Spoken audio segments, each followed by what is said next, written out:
Eh ben salut, je vais faire suite à la précédente vidéo. Bon, je crois que je commence à comprendre un petit peu comment je processe avec ces petites chroniques. En gros, dans la première, je lâche vraiment le gros morceau et dans la deuxième, du coup, je rentre un petit peu dans les détails. Et donc, bon, ben voilà, comme d'hab, j'ai regardé donc la vidéo que j'ai diffusée donc hier et je me suis dit, il faut compléter. Donc, voilà, c'est ce que je vais faire. Donc si on reprend rapidement ce qui était dit hier, donc bon, je partais donc d'une histoire personnelle, donc de deux confrontations en fait de personnalités qui ont donc lieu d'être dans leur pleine expression, mais quand ces deux pleines expressions se rencontrent, elles se montrent ce qui est inverse dans l'une et dans l'autre, et donc parfois c'est confrontant, même quand il y a de l'amour.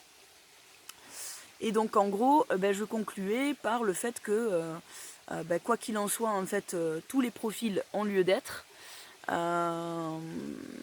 Et donc quand on les regarde au travers par exemple de profils, mais que ce soit des dieux d'Olympe ou finalement de n'importe quel type de mythologie qui nous parle de personnalité, en fait on peut constater donc qu'à chaque fois il y a des profils qui vont être liés à la fois à un profil physique, on parle parfois de morphopsychologie, qui vont être liés à différents types de capacités, différents types de besoins, différents types d'activités, etc. Et que en fonction, l'idée c'est que la pleine expression de soi, ça va être tout simplement que l'ensemble en fait soit harmonieux en soi. Après, il reste une question. Ok, donc moi je suis dans la pleine expression de moi.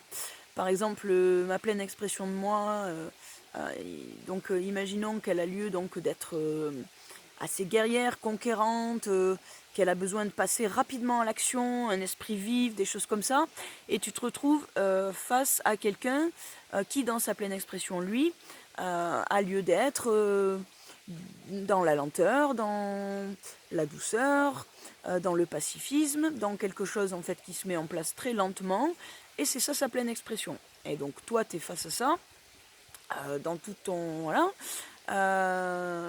Et se pose donc la question, ok, je le respecte dans la théorie, certes, ok, c'est posé, c'est acté, et là je suis vraiment donc dans l'amour inconditionnel, c'est-à-dire que je vais respecter l'ensemble, on va dire, de la création, et donc tout ce qu'elle est, mais dans les actes. Comment ça se passe pour moi, c'est une vraie question, en fait. Euh, Étant donné mon propre profil, en fait, qui est un peu un profil de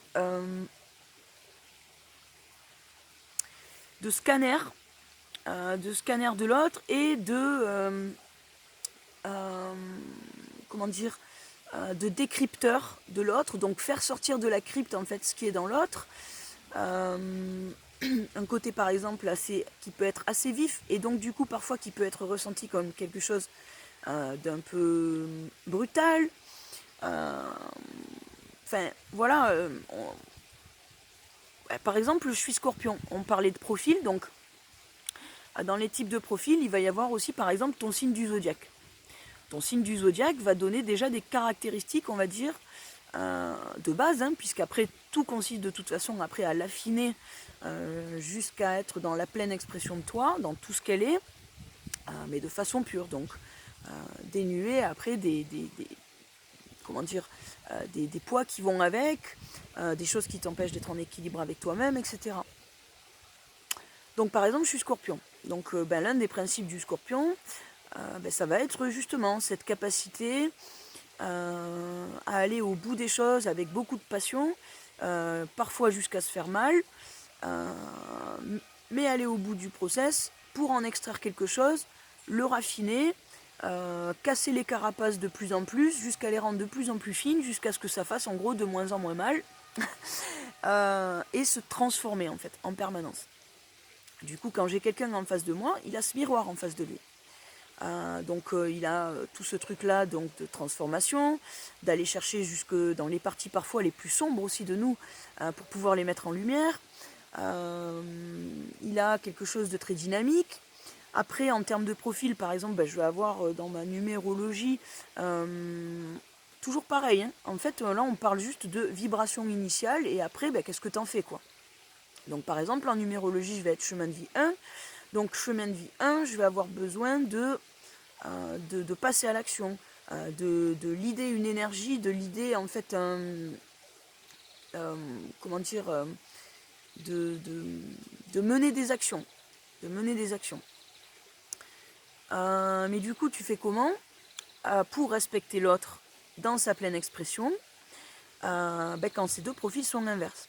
Pour moi, ça reste une vraie question. Parce que en ce moment, il y a un truc qui se pose en moi, c'est le principe de permaculture humaine, qui rejoint en fait ce principe d'observer donc tous les profils et d'être dans cet amour inconditionnel qui fait que tu es ok, t'aimes l'ensemble, t'aimes tout ce que c'est, mais après on fait comment pour coexister?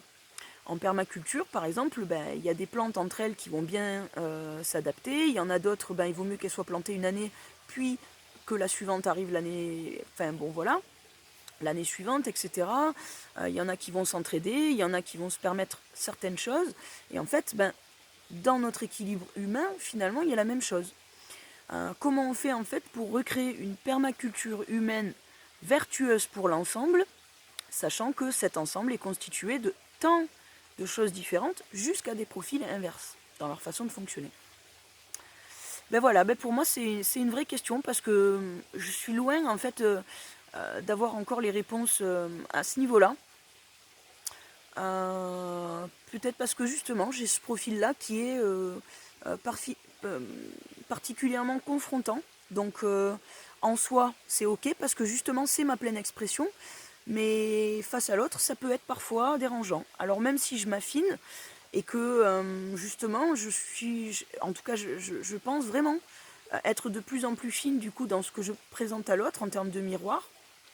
Je sais que j'ai encore beaucoup de travail sur ça. Et voilà, écoute, c'est une question que je te pose. Est-ce que toi, tu as des trucs? Et si tu en as, je serais heureuse de le partager avec toi et puis qu'on en discute. Voilà, je vous fais plein de gros bisous et puis je vous dis à bientôt. Bonne journée.